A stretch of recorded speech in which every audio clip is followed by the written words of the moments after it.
تبارك الذي جعل في السماء بروجا وجعل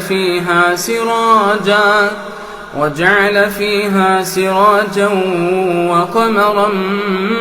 منيرا وهو الذي جعل الليل والنهار خلفة لمن أراد أن يذكر أو أراد شكورا وعباد الرحمن الذين يمشون على الأرض هونا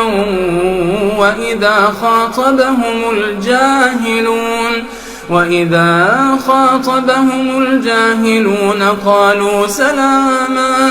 والذين يبيتون لربهم سجدا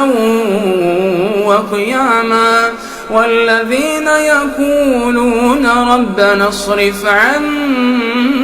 عذاب جهنم إن عذابها كان غراما إنها ساءت مستقرا ومقاما والذين إذا أنفقوا لم يسرفوا ولم يقتروا وكان بين ذلك قواما والذين لا يدعون مع الله إلها آخر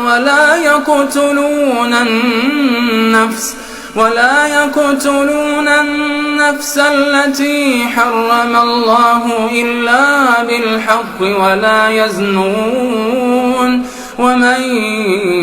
يفعل ذلك يلقى أثاما يضاعف له العذاب يوم القيامة ويخلد فيه مهانا إلا من تاب وآمن وعمل عملا صالحا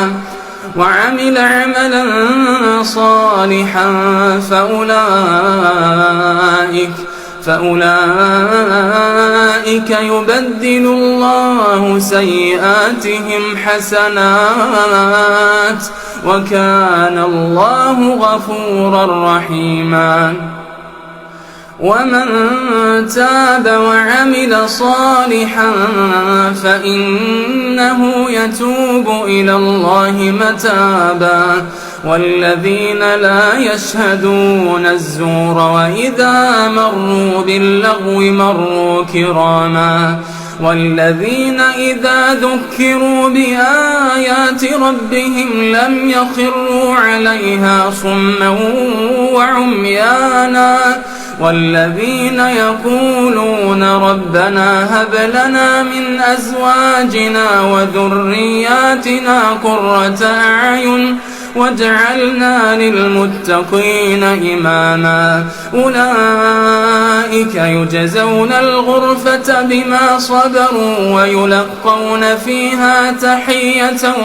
وسلاما خالدين فيها حسنت مستقرا